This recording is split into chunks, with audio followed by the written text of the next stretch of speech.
네, 여러분 반갑습니다. 날씨도 덥고 힘드시죠? 공부하시기. 저도 힘들고. 성공은 매일 부단히 반복된 노력의 합산이라고 하는데, 노력은 다 하는데 매일 하는 건 힘들죠. 매일 꾸준하게 노력하는 거는. 저도 성공을 해야 되는데 매일 하는 건 힘든 것 같더라고요. 노력은 다 하잖아요, 사람들이 다. 매일 하는 게 힘든 거예요. 꾸준하게 하는 게 힘든 것 같더라고요. 그러니까 반복된 노력의 합산이니까 여러분이 다 아시는, 그러니까 객관식은 선택형은 다 아시는 거지만 반복한다는 생각으로 아시는 거니까 이제 가볍게 머리 식히는 생각으로 들어보세요. 제가 강의하면서 나올 것, 요거는 꼭 나올 것 같다라는 것도 좀 찍어드리면서 강의를 할게요.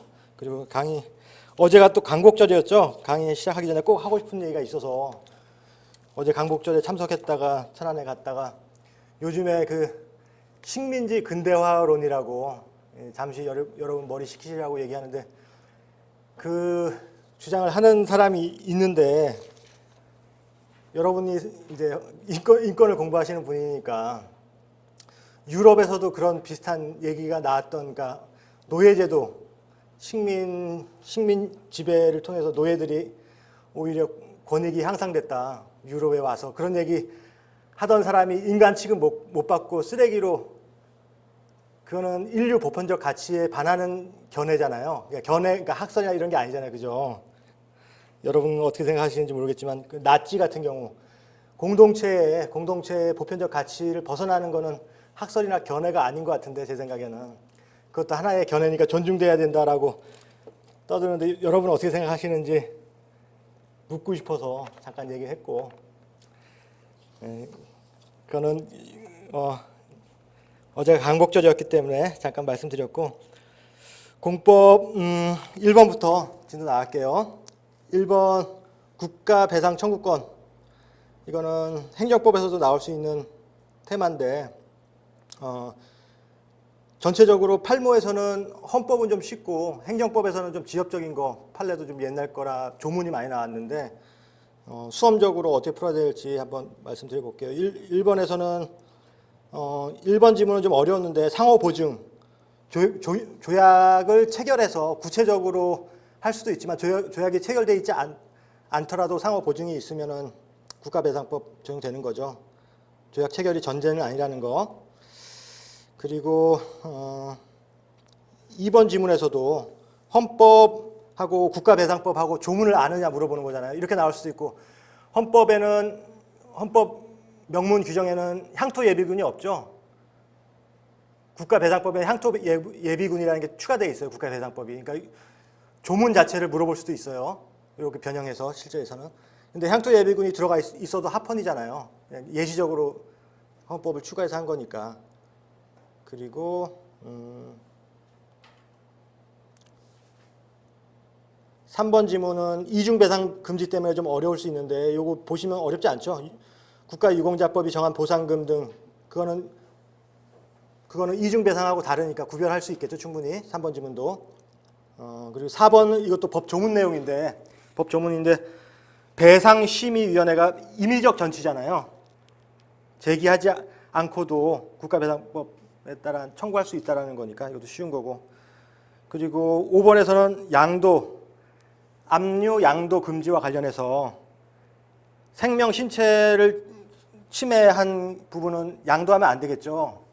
근데 재산 침해로 인한 국가배상 받을 권리는 재산, 그러니까 돈이니까 양도할 수 있게, 자기 재산권이니까 법의 취지를 생각하면 어렵지 않을 거고, 2번 문제에서는 요거는 시험에 꼭 나올 건데 일부러 이제 출제위원들이 숨겨 나온 것 같아요. 일용직 근로자 3개월, 이게 과거에 6개월, 월급 근로자 6개월 해고예고제도 위헌됐죠.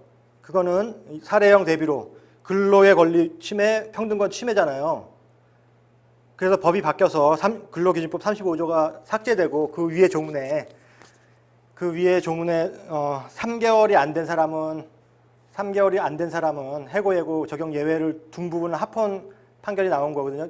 그 이후에 그러니까 여러분이 오해하라고 이제 어렵게 내려고 이렇게 낸 거고, 실제 시험에는 6개월이 더 나올 가능성이 더 크겠죠. 그 위헌된 게. 그리고 또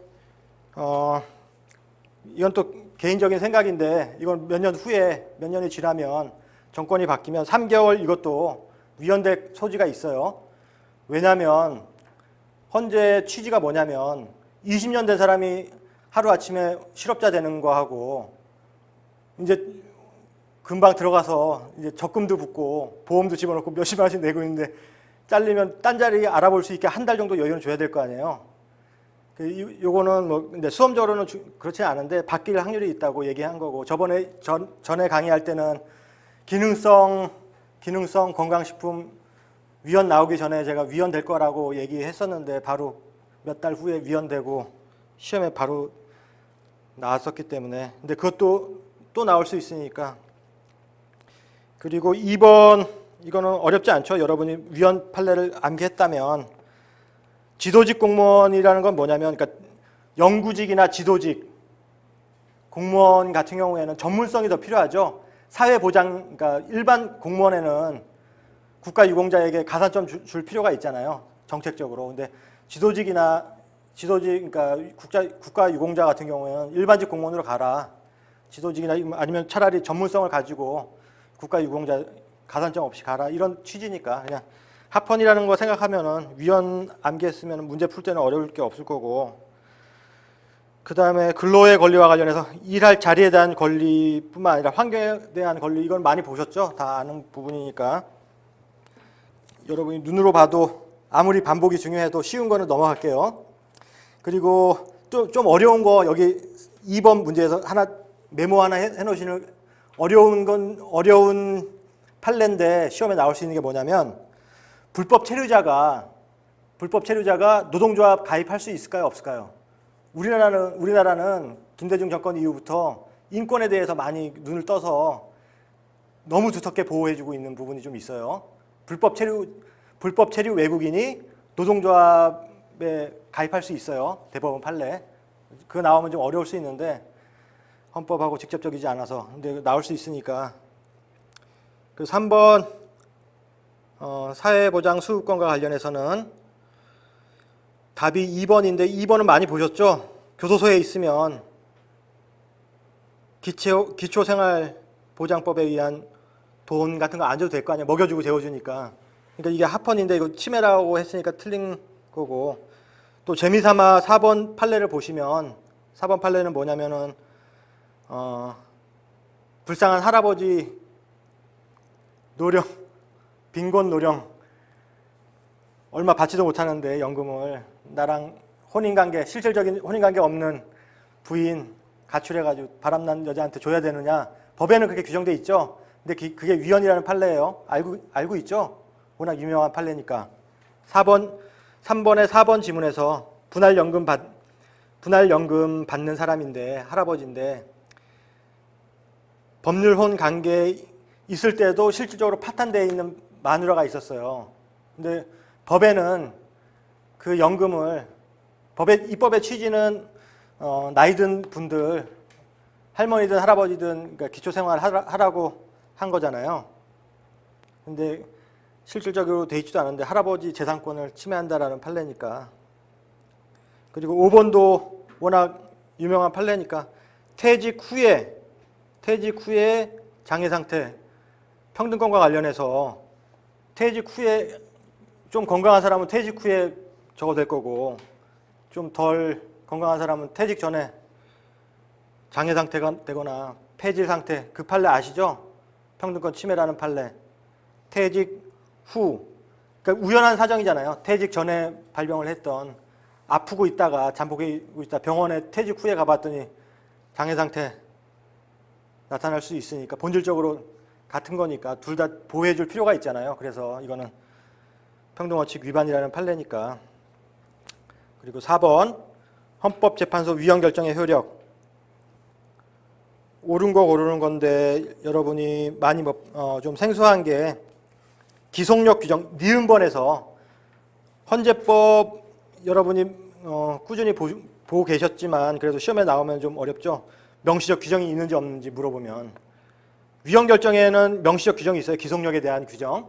그런데 변형 결정에 대한 명시적 규정 없는 건 상식적으로 풀 수는 있겠죠. 근데 없다라는 거 한번 보고 넘어가시라고 얘기하는 거고. 그리고 기억번은 부수적 규범 통제라고 해서 헌마 사건인 경우에는 기본권 침해다 아니다만 하는 게 원칙인데 어떤 법률에 근거한 공권력이 기본권을 침해하면 그 법률도 위헌으로 선언할 수 있죠. 부수적 규범 통제. 기억번. 디귿번은 이것도 여러분이 다 아시는 거지만 위헌 법률 심판하고 법령 헌법 소원하고의 차이점이 그거죠. 위헌 법률 심판을 제청을 했으면 제청한 법원의 재판이 정지가 되잖아요. 근데 법령 소원은 정지가 안 되니까 그 판결이 확정되면 위헌으로 선언되면 재심을 청구할 수 있다는 거 상식적으로 돼 있고 법조문에도 있고 상식적으로도 그렇게 이해하시면 되고. 그리고 그래서 리을번 같은 경우에 형벌에 관한 법률 이거는 위헌 결정이 있으면 원칙적으로 장래효죠. 근데 형벌에 관한 법률이 위헌 선언이 되면 소급표가 되죠. 그래서 재심을 청구할 수 있고 시험에 나올 수 있는 거, 헌재법이 최근에 개정된 거 소급되긴 소급되는데 이것도 쉬운 건데 한번 또 위헌 선언이 되면 원칙적으로 장래효인데 형벌 규정은 소급표잖아요. 그래서 근데 예전에 합헌이 있었으면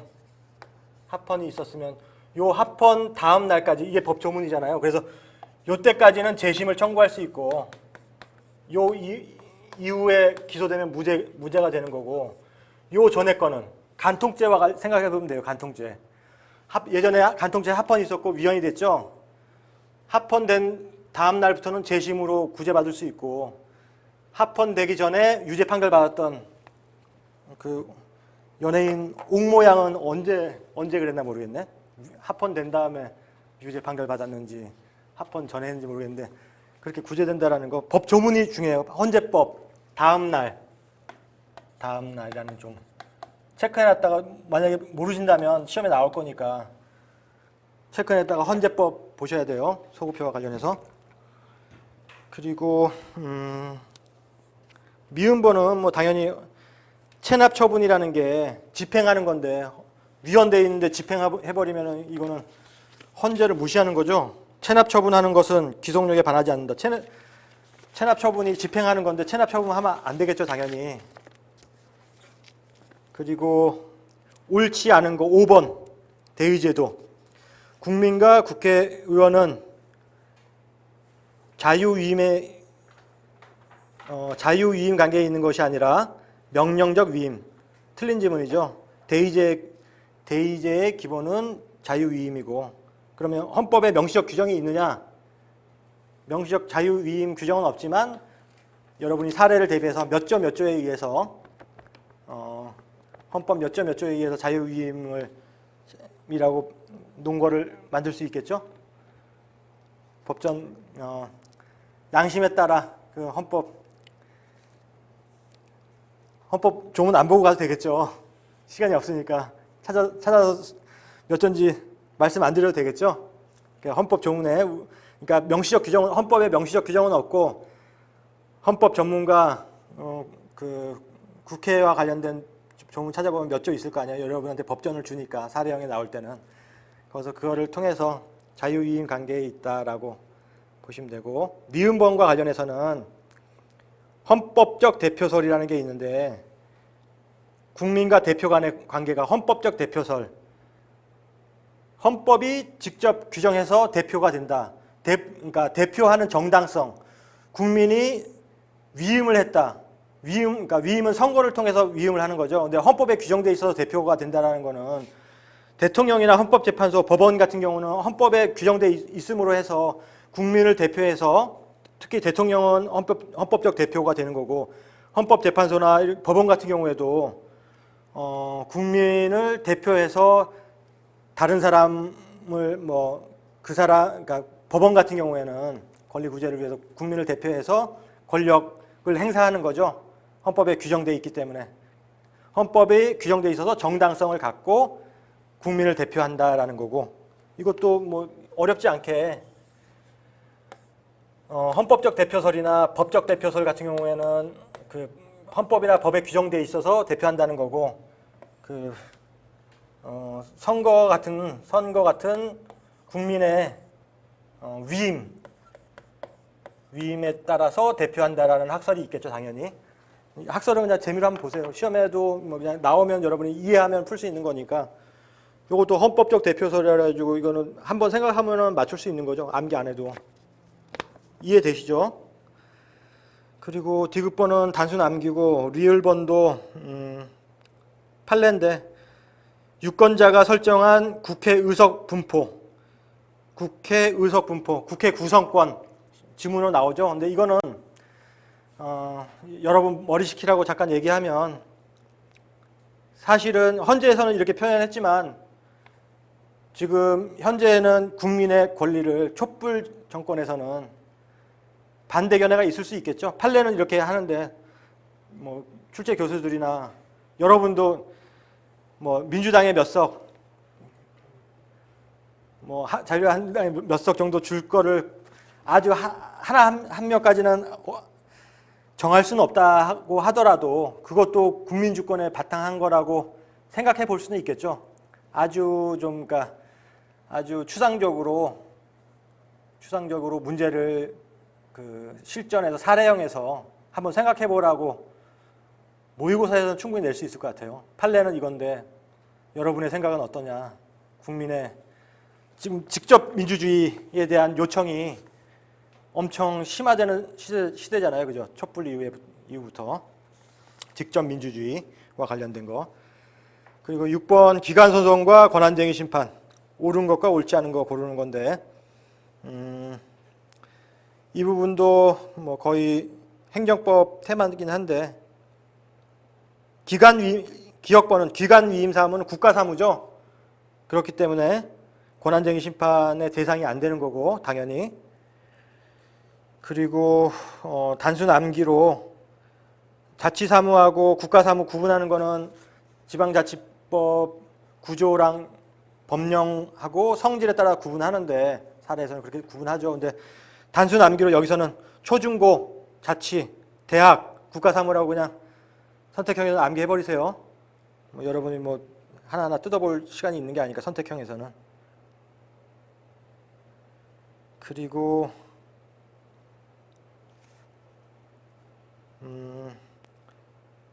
또 아주 쉬운 건데 또 시험에 잘 나오니까, 리을번에서는 중앙선거관리위원회 말고도 각급 선거관리위원회도 헌법에 규정돼 있죠. 헌법에 의해서 설치되고 독자적인 권한을 부여받으며 다른 법원 해결할 기관이 헌재밖에 없으면은 헌법 권한쟁의 심판 당사자가 되는 거죠. 그래서 요것 때문에 요 지문도 잘 나오고, 중앙선거관리위원회는 그 헌정사에서 연역 언제 들어왔고, 각급 선거관리위원회는 언제 나왔고, 그래서 자주 나오는 거예요. 중요하지도 않은데, 지엽적인 것 같은데. 각급 선거관리위원회, 시군구 선거관리위원회도 헌법에 명시적으로 규정이 있다라는 것을 물어보기 위해서. 중앙선관위만 있는 게 아니라 각급 선관위가 헌법 조문에 있는 거 아시죠? 그리고 미음 법 조문이니까 여러분이 해설 보면서 법 조문 제외, 기간 소송의 대상에서 제외되는 거하고 들어가는 거 관할 보시면 되고, 비읍번 같은 경우에도 국회의원하고 구별해서 시험에 세트로 잘 나오니까, 지방자치단체의 간이라고 했으니까 지방자치 내부에 있는 문제라고 생각한 거예요. 의장하고 지방의회 의원하고. 그래서 예전에는 국회의장하고 국회의원도 국회 내부라고 생각해서 안 됐었는데, 판례가 변경돼서 당사자 능력이 생긴 거죠. 그러니까 구별하라고. 국회의장, 국회의원, 지방의회 의장, 지방의회 의원. 지방의회 의원은 안 되는 거예요. 그리고 7번에서 기본권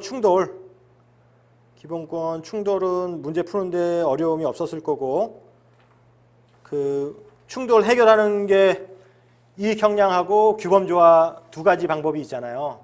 그래서 암기해야 될 게 뭐냐면, 이익형량으로 풀었던 판례들, 우리 헌재가 흡연권, 여러분이 생각나는 게 흡연권, 혐연권 생각나시죠? 혐연권이 상위라고 했고, 그 다음에 유니온샵, 그리고 보통 교재들에는 잘 안 나와 있는데 이것도 나올 수 있어요. 선생님의 수업권하고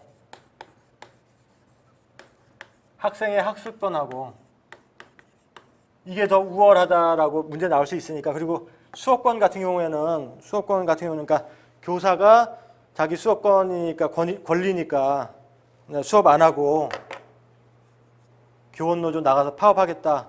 그러면 안 된다는 거예요. 학습권이 더 우위이기 때문에 네 수업권 주장하면서 나가서 데모하지 말라는 판례가 하나 있으니까 세 개는 꼭 암기해 놓으세요. 그러면 지문에서 이거 보면은 다 뭐 적정한 비례, 규범 조화, 조화로운 방법 모색이라는 게 니은번이 그게 2번 그게 규범 조화에 의해서 푼 거잖아요. 뭐 이익 형량이라고 만약에 알 권리하고 이익 형량 어느 게 더 우월한 거라고 얘기했으면 고를 수 있으니까. 그리고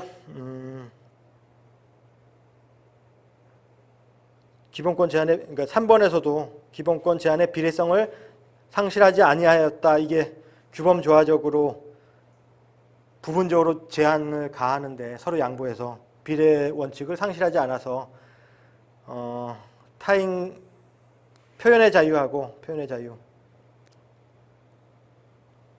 녹음,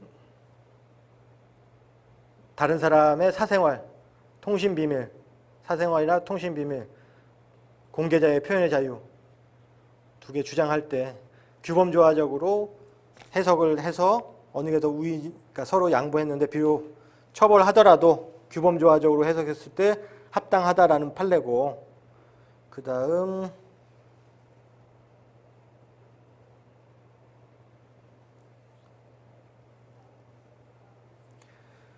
4후 심사나 검열, 4번에서 4후 심사나 검열의 성격을 띠지 아니한 사전 심사. 이거는 사전 심사 중에 이런 게 뭐가 있을까요?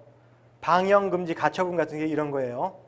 이것도 그냥 이해만 하면 뭐 시험 문제 풀 때는 어려운 게 없을 거고, 5번은 워낙 중요한 판례니까 알고 있을 거고 계속 나오니까.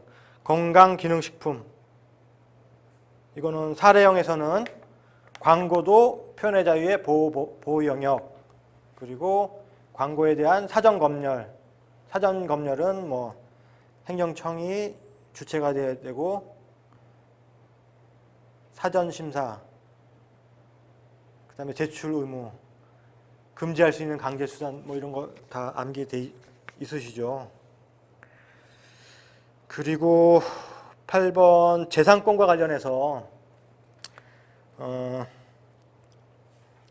공익 4번 지문 먼저 보시면, 공익사업으로 실정법에 열거되지 않은 사업이라고 하더라도 공공의 이익이 있으면, 이것도 좀 헷갈리기 쉬운데 안 봐두면, 실정법에 열거되지 않은 사업 같은 경우에는 이게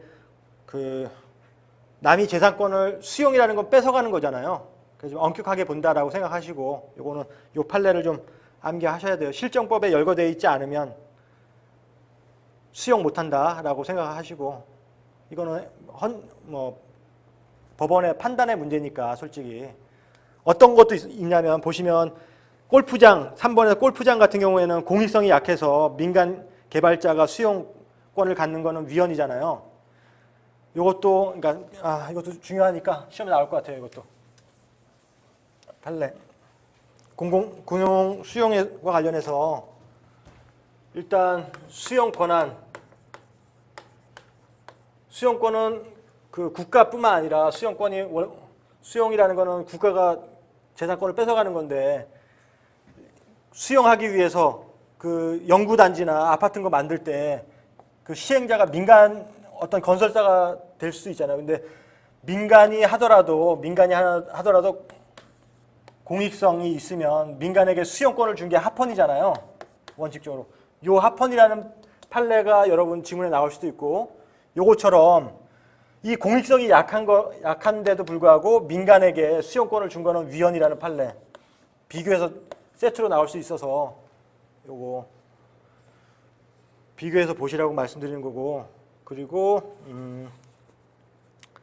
근데 이 공익성에 대한 판단은 그 시대에 따라서 법원에서 판단하기 때문에 달라질 수 있겠죠. 골프장 같은 경우는 공익성이 없다고 본 건데 예전에는 워커힐 같은 호텔 짓는 거 외국에서 달러 받는다는 거는 그때 못 살 때니까 그거는 공익이 있어서 그런 거는 또 공익상 필요가 있기 때문에 수용하는 거 공익성을 인정해 줬거든요. 어렵게 나오면 사례에서도 그렇게 나올 수 있으니까 공익성에 대한 판단. 그리고 국정조사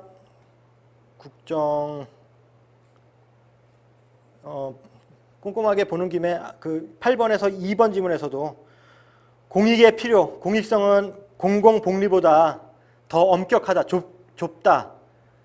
이해되시죠? 그러니까 더 엄격한 요건 하에서만 수용을 할 수 있다는 얘기니까 공공복리보다 좁게 해석해서.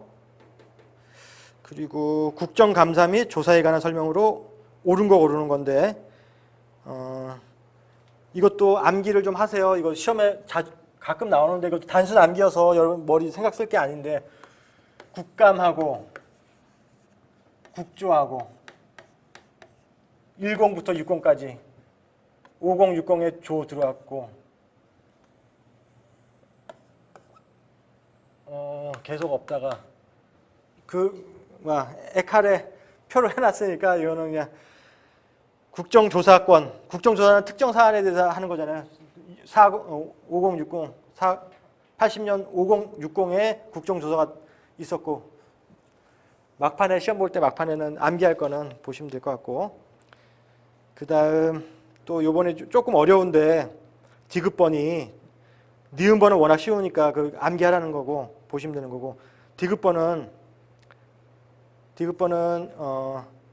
지방자치단체 본회의 특히 필요하다고 의결된 경우 플러스 국가가 돈 준 거 보조금이나 돈 줬을 때는 감사할 수 있겠죠 당연히 그 법 조문 내용이니까 요거 한번 그냥 법 조문 내용이니까 암기하시고 리을번도 16세인데 이렇게 지문 근데 이런 거는 풀 때 사실 조문 세세히 모르더라도 여러분이 공부가 좀 되면 기역 니은 맞잖아요. 미음만 읽어보면 되잖아요. 이거 디귿 리을 잘 모르면 그러면 답 이런 건 안 틀릴 수 있는데 원래 이렇게 조문 다 못 외우더라도 리을번이 쉬우니까 기역 니은 맞는 거 읽고 미음번 보면 그리고 10번에서 헌법 8조 정당과 관련해서 정당 설립의 자유, 탈퇴할 자유가 있다라는 거 눈으로 보시면 되고 2번도 여러분이 정당은 일반 결사보다 특별한 결사죠. 결사 정당이니까. 그리고 3번 판례에서 보조금을 의석수가 많은데 차등 지급 합헌이라는 판례잖아요. 보조금을 차등해서 배분해 주는 거.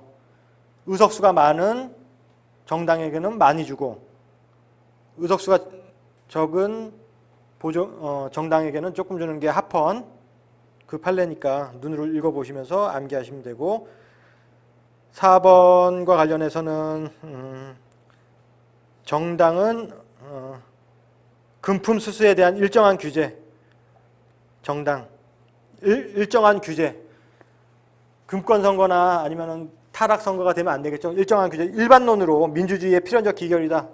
그건 당연히 아실 거고 5번이 여러분이 좀 판례 문구를 안 보면 어려울 수 있는데 헌법 8조 2항은 정당의 자유의 한계라고 우리 헌재가 생각을 하는 거예요. 조문을 보시면 헌법 8조 2항을 보시면 목적, 활동 이런 게 민주적이어야 된다라고 돼 있잖아요.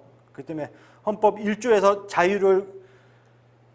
자유를 표명했다면 8조 2항에서는 정당의 자유의 한계를 규정했다라고 헌재가 평가를 한 거니까 정당의 자유의 헌법적 근거를 제공했다 이렇게 해서 틀린 지문으로 나온 건데 이것도 한번 받으면 어렵지 않은데 안 받으면 좀 어려울 수 있으니까. 그리고 요